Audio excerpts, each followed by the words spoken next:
Smile morning. आज हम एक नया वीडियो लेके आए हैं मेडिटेशन पे। दोस्तों, हम सारा सब्जेक्ट माइंड से समझने की कोशिश करते हैं, कभी हम लोग माइंड को समझने की कोशिश नहीं की है। यदि हमें अपने अपने माइंड को समझना है तो आपको 3 चीजों का अध्ययन करना होगा। पहला मेडिटेशन, दूसरा एनएलपी न्यूरो लिंग्विस्टिक प्रोग्राम, तीसरा न्यूरोप्लास्टिसिटी। अभी हम इसको कवर नहीं करेंगे, अभी सिर्फ हम मेडिटेशन पे आते हैं।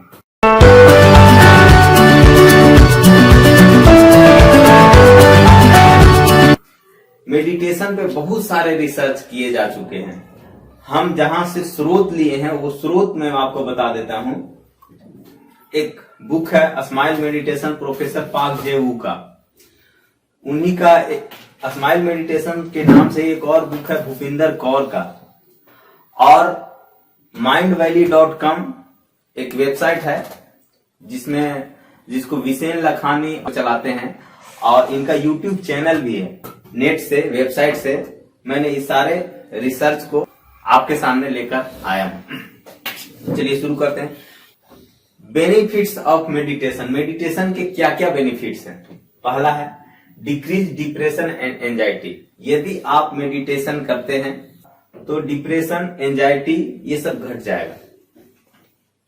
दूसरा है ग्रे मैटर कंसंट्रेशन। माइंड में बहुत सारा केमिकल है जिसको आप हार्मोन भी कहते हैं, मेंटल हार्मोन या केमिकल जो रिलीज होता है। अब मेडिटेशन के वक्त इतने सारे केमिकल जो है या हार्मोन है जो रिलीज होता है ग्रे मैटर में। डोपामिन हो गया, सेरोटोनिन हो गया, ऑक्सीटोसिन हो गया, मेलाटोनिन हो गया, इंडोर्फिन्स हो गया, एड्रेनलिन्स हो गया, नोरफाइनफ्रिन हो गया। तो ये सारे ग्रे मैटर है, इनका अलग अलग फंक्शन है, इस पे हम कंप्लीट एक अलग से वीडियो बनाएंगे। ये सारे हमारे ब्रेन के लिए जरूरी है, अच्छा है, हेल्दी ब्रेन के लिए अच्छा है ये सारे हार्मोन। तीसरा हो गया डिक्रीज स्लीप नीड। ये रिसर्च भी है और मेरा एक्सपीरियंस भी है। यदि आपको बहुत ज्यादा नींद आता है या बहुत कम नींद आता है तो आप मेडिटेशन के थ्रू आप क्वालिटी ऑफ स्लीप आपको मिल सकता है। ऐसा रिसर्च है कि यदि आप 20 मिनट का मेडिटेशन करते हैं तो 1 घंटे का नींद पूरा हो जाएगा। तो यदि आप किसी तरह जाग जाते हैं या कम समय में नींद पूरा करना चाहते हैं तो आप मेडिटेशन कीजिए। मेडिटेशन से कम समय में आपका नींद का कोटा पूरा हो जाएगा। चौथा है reduce alcohol and substance abuse. यदि आपको कोई अल्कोहल का आदत लग चुका है या किसी नशा में एक चाय भी हो सकता है, अगर चाय का भी आपको आदत लग चुका है तो आप आराम से मेडिटेशन के थ्रू उसको हटा सकते हैं, आप यदि चाहते हैं तो। और किसी भी कोई नशा। और दूसरी बात, यदि आप मेडिटेशन करते हैं तो दुनिया का कोई नशा आपको लगेगा नहीं। जो जान रहे हैं कि ऑलरेडी आपके हेल्थ के लिए ठीक नहीं है, आपके माइंड के लिए ठीक नहीं है, तो दुनिया का कोई नशा आपको नहीं लगेगा। पांचवा है focus, attention, ability to work under stress. ऐसा रिसर्च है कि यदि आप मेडिटेशन करते हैं तो आपका फोकस बढ़ जाएगा, कंसंट्रेशन पावर बढ़ जाएगा। जैसे यदि आप स्टूडेंट है और यदि आप क्लास में बैठते हैं तो आप याद कीजिए, जब क्लास चलना शुरू होता है तो आप 10 मिनट 20 मिनट टीचर से कनेक्टेड रहते हैं मेंटली, और 10-20 मिनट के बाद बीच बीच में आप डिस्कनेक्ट होकर कहीं और चले जाते हैं, घर में चले जाएंगे, मोबाइल पे आपका ध्यान चला जाएगा और कई चीजों पर ध्यान चला जाएगा, फिर बीच में कनेक्ट होइएगा, फिर डिस्कनेक्ट हो जाइएगा। मतलब आप फोकस नहीं कर पा। आप चाह तो रहे हैं कि हम जो पढ़ाई चल रहा है उसके साथ चलें, टीचर्स के साथ चलें, लेकिन ऑटोमेटिकली डिस्कनेक्ट हो जा रहा है। तो आप जैसे ही मेडिटेशन शुरू करेंगे, प्रैक्टिस शुरू करेंगे, तो आपका फोकस पावर बढ़ जाएगा, अटेंशन बढ़ जाएगा, आप कंसंट्रेट कर पाइएगा। छठा है नेचुरल पेन किलर। ये एक नेचुरल पेन, देखिए एक यहाँ इंडोर्फिन्स है जो माइंड में केमिकल रिलीज होता है। ये तब रिलीज होता है जैसे आप एक्सरसाइज करते हैं। तो यदि आपको 30 पुशअप मारने का कैपेसिटी है तो 20 पुशअप मारे, 20 के बाद क्या करते हैं आप जबरदस्ती पूरा एफर्ट लगा के 21वां पुशअप मारते हैं, 22वां पुशअप मारते हैं। उस समय बॉडी को आप खुद पेन दे रहे होते हैं, मतलब जानबूझकर आप वो पेन ले रहे होते हैं। और जब वो पेन होता है उस समय ब्रेन एंडोर्फिन रिलीज करता है, जो आपके बॉडी पेन को रिलीफ करता है। आप जानबूझ के पेन लेते हैं और वो दिन भर बाकी के 24 घंटा आपके बॉडी को नेचुरल पेन किलर देता है। किसी तरह का कोई पेन होगा भी तो महसूस नहीं होगा। 7वां है मैनेज ADHD। एक युवाओं में सिंड्रोम है, attention deficient hyper activity disorder. मतलब ये कि माइंड जो है हमारा हाइपर एक्टिव रहता है, ध्यान कभी यहां कभी वहां कभी वहां। पढ़ने बैठे उसके बाद ध्यान थोड़ा सा कोई सब्जेक्ट कंसर्निंग मैटर आया और फिर वहां से कनेक्ट होके कहीं और चले गए, तो ये हाइपर एक्टिव माइंड है। हाइपर एक्टिव माइंड को काम करने के लिए, शांत करने के लिए मेडिटेशन जरूरी है। यदि मेडिटेशन करते हैं तो इससे आप ADHD से बाहर आ जाएगा आपका माइंड। 8वां है फिजिकल बेनिफिट्स। WHO के अनुसार 2 तरह का बीमारी है, germs disease, non germs disease. आपको जानकर आश्चर्य होगा, जो भी नॉन जर्म्स डिजीज है वो सब लाइफस्टाइल बीमारी है, वो सब मेंटल बीमारी है, साइकोसोमेटिक बीमारी है। अब नॉन जर्म्स डिजीज में क्या क्या आजकल उसी का बोलबाला है, मतलब उसी का लोगों में वही बीमारी ज्यादा है, नॉन जर्म्स डिजीज, जैसे diabetes, thyroid, knee pain, high BP, लो बीपी, माइग्रेन, ये सब नॉन जर्म्स डिजीज है। ये सारा डिजीज शुरुआत हो रहा है यहीं से, ब्रेन से। यदि आप अपने ब्रेन को समझ जाएं, मेडिटेशन शुरू करते हैं, तो इन सारे डिजीज में आपको बेनिफिट मिल जाएगा। 9वां है एड्स।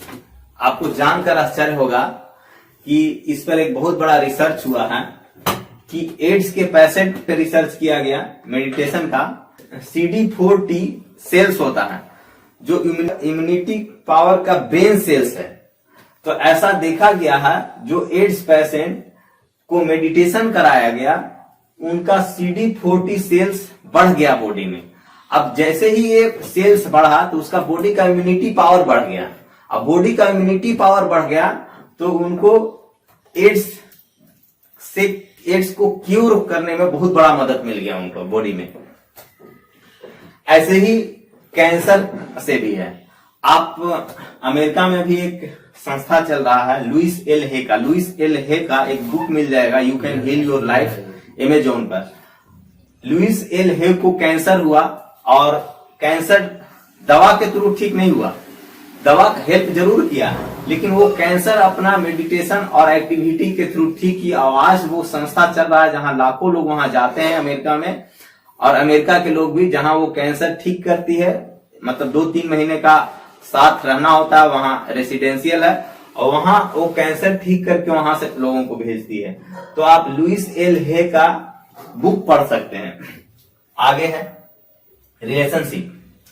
यदि आप मेडिटेशन करते हैं तो आप स्वतः आपका लोगों के साथ रिलेशनशिप अच्छा हो जाएगा।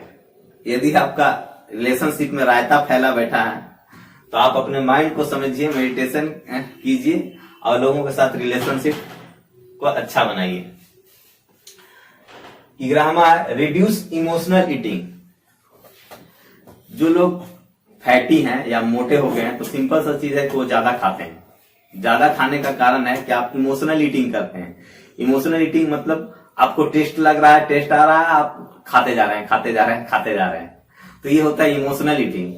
आपके बॉडी को जरूरत नहीं है लेकिन फिर भी आप लिए जा रहे हैं।